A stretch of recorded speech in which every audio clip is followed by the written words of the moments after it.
তুলা রাশির নভেম্বর 2025 সর্বক্ষেত্রে উন্নতির জোয়ার বইবে।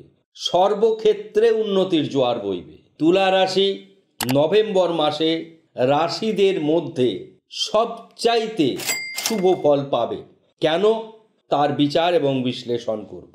তুলা রাশির জন্য আমরা বিশেষভাবে প্রত্যেক রাশির ক্ষেত্রে যেমন বর্তমানে আমরা বিশেষ সংখ্যা বলে দিচ্ছি, সেই সংখ্যাটি প্রত্যেক দিন নভেম্বর মাসের 1 তারিখ থেকে 30 তারিখ পর্যন্ত 28 বার করে সাদা পেনে নীল কালি দিয়ে লিখবে। তারপরে মাস শেষে আমাকে মন্তব্য করে জানাবেন যে কত ভালো আছেন। আমরা যে প্রতিকার ব্যবস্থা বলে দিই, সিংহভাগ মানুষ সেটি করেন না। যারা করেন তারা আমাকে হোয়াটসঅ্যাপে অলরেডি জানান এবং তারা যথেষ্টই ভালো আছেন। তো আমরা রাশিফল যখন বলি, অত্যন্ত গাণিতিক কিছু পদ্ধতি অবলম্বন করি। জ্যোতিষশাস্ত্র দাঁড়িয়ে আছে সম্পূর্ণ গণিতের ওপর, আর এই গণিত এতটাই জটিল যে 1 বছর 2 বছর 5 বছরে শেখার মতন জিনিস নয়। স্বয়ং সম্পূর্ণ হতে গেলে জ্যোতিষশাস্ত্রে দীর্ঘ অনুশীলন অধ্যয়নের প্রয়োজন। শুধুমাত্র ভালো কাজকর্মের সমালোচনা এবং কিছু ভুলভাল মন্তব্য করে জ্যোতিষশাস্ত্রের পাণ্ডিত্য অর্জন করা যায় না। শাস্ত্রের মধ্যে যারা ছিলেন সব বৈদিক মুনি ঋষি। তো সুতরাং এই শাস্ত্রে আসা ব্যক্তিত্বের মধ্যে প্রধান অন্যতম লক্ষণ হচ্ছে নির্লোভ এবং সাধু সন্ন্যাসের মতন তার আচরণবিধি। এই সমস্ত লোকদেরই এই শাস্ত্রে আসা উচিত। আর অত্যন্ত নিষ্ঠা ও ধর্মের সঙ্গে যা যা শাস্ত্রে বর্ণনা করা আছে ভীতি প্রদর্শন না করে মানুষকে সহজ সরলভাবে তাদের জন্মকুণ্ডলী বিচার বিশ্লেষণ করা উচিত।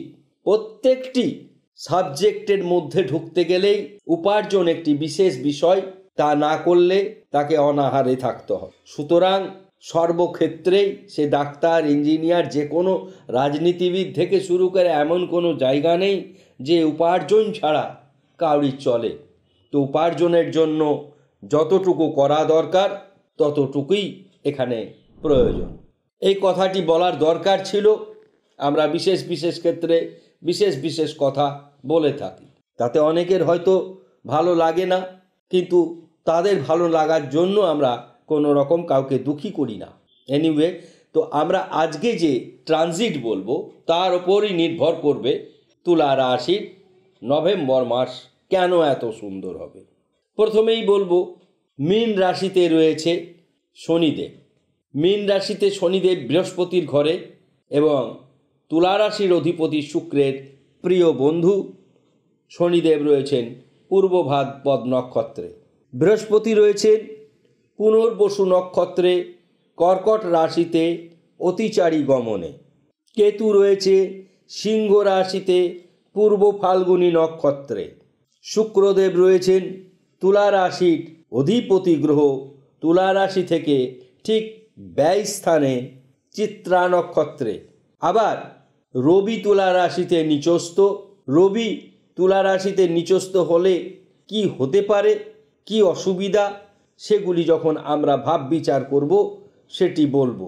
সুতরাং এই রবি তুলা রাশিতে নিচস্থ, এটি একটি উপার্জনের দিক থেকে তুলা রাশির জন্য খুব একটি ভালো সংবাদ নয়।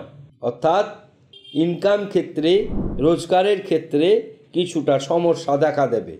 এই সমস্যা সমাধানের জন্য অত্যন্ত সুন্দর আমরা প্রতিকার ব্যবস্থা বলে দেব। এটি একটি সমস্যা। এবার আমরা আসব মঙ্গল স্বক্ষেত্রে রয়েছে। মঙ্গল স্বক্ষেত্রে থাকা অত্যন্ত সুন্দর। মনে রাখতে হবে গ্রহদের সেনাপতি এই মঙ্গল 2025-এর বর্ষেশ্বর। তিনি নিজের ঘরে রয়েছেন, সঙ্গে বুধ রয়েছে। মঙ্গল রয়েছে বিশাখা নক্ষত্রে, বুধ রয়েছে অনুরাধা নক্ষত্রে। এবার তারপরে ঠিক আমরা কুম্ভ রাশিতে রাহু রয়েছে। কুম্ভ রাশিতে রাহু তার আনন্দ ক্ষেত্রে রয়েছে, সঙ্গে চন্দ্র রয়েছে। রাহু রয়েছে পূর্ব ভাদ নক্ষত্রে, চন্দ্রদেব রয়েছে রাহুর নক্ষত্রে। অর্থাৎ এক্ষেত্রে একটি গ্রহণ দোষ তৈরি হলো। কদিনের জন্য এই গ্রহণ দোষের অশুভ ফল প্রাপ্তি ঘটবে? 2.5 দিনের জন্য। 1 নভেম্বর থেকে 2.5 দিন এই গ্রহণ দোষের সমস্যা ভোগ হবে। তাহলে গোচর ভিত্তিক আপনারা বিষয়টি জানলেন। 1 নভেম্বর 2025 সকাল 6টায় লগ্ন তুলা। এটি একটি অত্যন্ত সুসংবাদ বিষয়। লগ্ন তুলা, লগ্নপতি যে গ্রহ, সেই লগ্নপতি গ্রহ সাথী নক্ষত্রে রয়েছে। তুলা লগ্ন সাথী নক্ষত্রে রয়েছে চরণ 4-এ, সাথী রাহুর নক্ষত্রে। সাথী রাহুর নক্ষত্র বারবার জেনে রাখবে। এই সাথী নক্ষত্রে প্রচুর পাওয়া যায় প্রাপ্তি। তো সুতরাং অ্যাসেন্ডেন্ট লগ্ন অত্যন্ত গুরুত্বপূর্ণ। আজকের দিনে অর্থাৎ 1 নভেম্বর 2025 সকাল 6টায় লগ্ন তুলা। তাহলে তুলা লগ্নপতি গ্রহ, তুলা রাশির অধিপতি সুতরাং শুক্র। তাহলে লগ্নপতি দ্বাদশে থাকলে কি হয়? প্রথম থেকেই বলছি, কিঞ্চিত ব্যয় বৃদ্ধি হয় এবং সেটা সম্পূর্ণই অকারণে। কিঞ্চিত কেন? দ্বাদশে শুক্র প্রচুর ক্ষয় ক্ষতি করতে পারে না। দ্বাদশে বুধ যেমন শুভ ফল দেয়, দ্বাদশে শুক্রও তেমনি অশুভ ফল মারাত্মকভাবে দিতে পারে না, যেটা শনি, রাহু, মঙ্গল, কেতু এই সমস্ত গ্রহরা দেয়, রবি। তো যাই হোক, এবার আমরা প্রথম বলবো শরীর ও মন অত্যন্ত শুভ। ধন স্থান দ্বিতীয় মঙ্গল রয়েছে নিজে বুধকে নিয়ে, অত্যন্ত শুভ। ভ্রাতাভগ্নী শুভ, মা বাবা শুভ, শিক্ষা অতি শুভ, সন্তান ভাগ্য শুভ, গুপ্ত শত্রু হ্রাস পাবে, প্রেম বিবাহ দাম্পত্য অতি শুভ, ভয়ঙ্কর কোনো রোগ ব্যাধি দুর্ঘটনা ঘটার সম্ভাবনা নেই।